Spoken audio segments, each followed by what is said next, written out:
Hi guys, sales training today we have covered before. We're just going to attack it again. To a certain extent, a lot of the core elements that we need to know in sales, I truly believe we just got to constantly be reminded of. It's kind of like the pastor you go see every week. He hadn't had something new to say to you since you were 2 years old. But my lands, try going a couple weeks without hearing it. It hurts. So we're going to cover a core. Today's sales training is going to begin with, yes, of course, marriage counseling advice. And that's really what you're here for anyway, isn't it? Okay, secret to marriage for me, to remember, communication.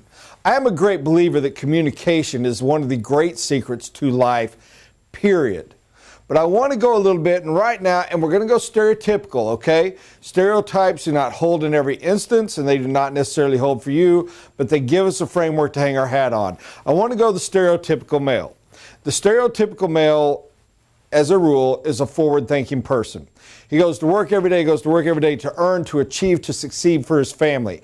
As he goes to succeed for his family, he is driving forward. You know what he is doing? He's communicating all day long. He's communicating with his boss. He's communicating with his employees. He's communicating with the people under him. He's communicating with his coworkers, lateral, up, down, sideways, everywhere. He's communicating with people he likes. He's communicating with people he doesn't like. He's having to order stuff. He's having to get things lined out. I don't care what it is. He is in constant running, constant communication. When he gets home, he has given it his all. If he is a good worker, if he's a good employee, he has given it all. And when he gets home, he is communicated. This is not conscious. This is not walking in going, oh, I'm so sorry, my communication bladder is empty. It is not, oh, I am owed and this is what is due me. But he has communicated. He has over-communicated that day. He has no need for more. Stereotypical female in this situation, working, non-working, whatever, is a connectivity person, is a lateral person, wants to always know how things are affecting. What is going on today as relates to tomorrow is not as important as what's going on today. I'm not saying we're ignorant. I'm not saying, absolutely not. There is a genesis of love and nurturing. If you want to go with the negative side of drama, but I think that's a falsehood.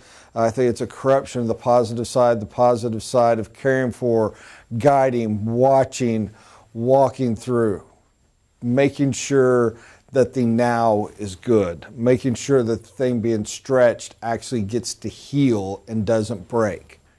She wants and needs communication. You want to have a bond, you want to have a relationship, that has to flow. Here's the problem you run into, man. You get home, you've communicated. You are not consciously thinking, oh, I haven't communicated with my wife. What you are subconsciously thinking is, I've communicated my fanny off today. I don't need any more. I just want to sit and, because that's healing to me now. Your wife has communicated all day, but probably in a stressful way. And now the person she loves the most, she wants to bond to, she wants to communicate with, she wants to tie to. If it's bad, she wants to know it so she can be there to nurture. If it's good, she wants to know it so she can strengthen them. But regardless, the most important loved one in her life, she needs to talk and hear from to go with. But it doesn't happen. You don't communicate. And there is the classic problem of, to her, that means you don't care. She comes home, she knows you've been communicating all day. You mean to tell me it's fine for you to communicate with the woman who sells you XYZ supplies? It's fine for you to communicate with your employees. It's fine for you to communicate with your clients. Maybe you like that female client of yours even more than me. My Lanes, you talk to her for 8 hours a day, but I can't get 2 words out of it when you come home. You know what you were saying? And I'm serious. I know you're not, but here's the deal. You know what you're saying? You're saying they're more important to me than you are.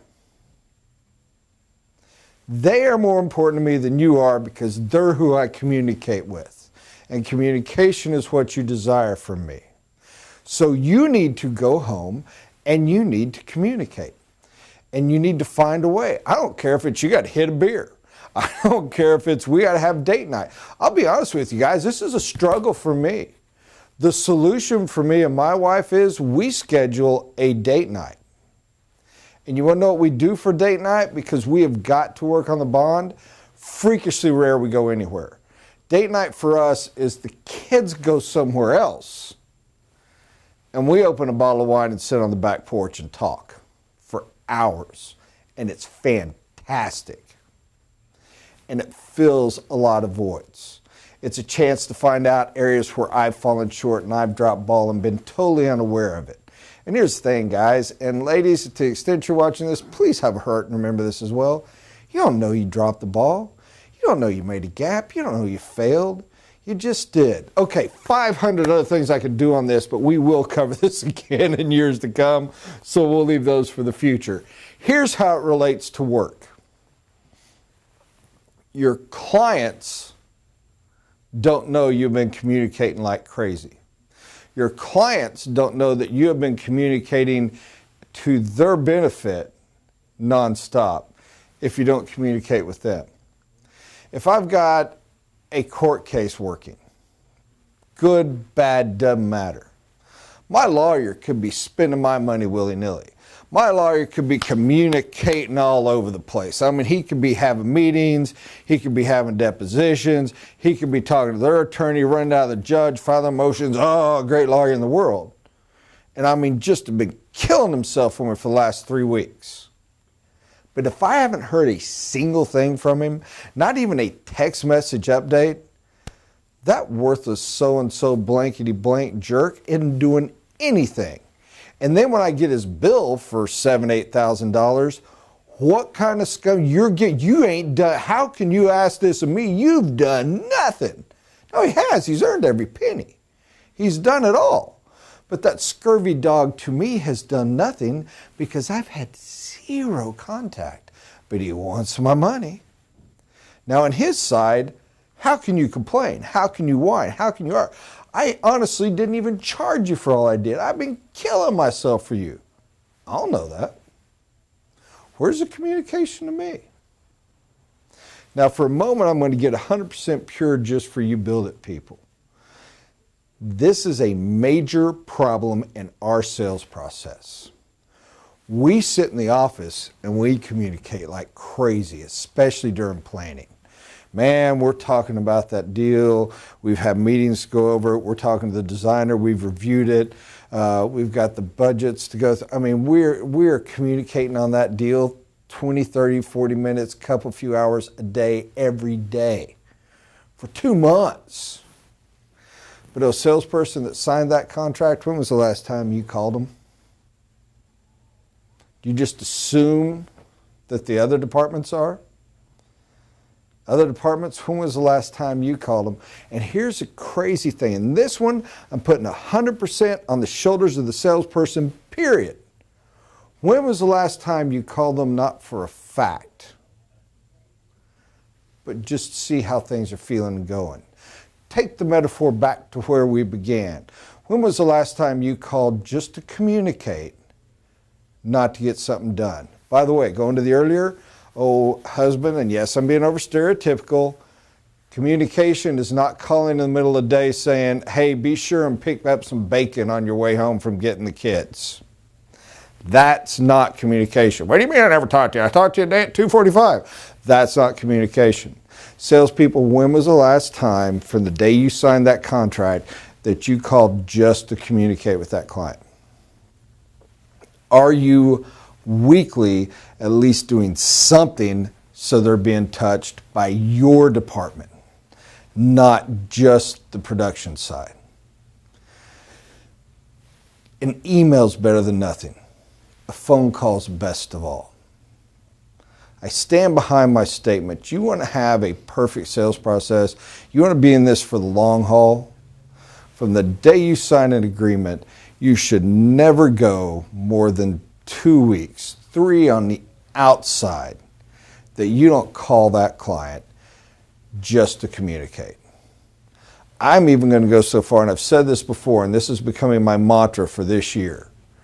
You want to blow up and have so much business you have to hire assistants to help you handle it all? You should never sign a client that you don't call every 3 weeks till the day they die.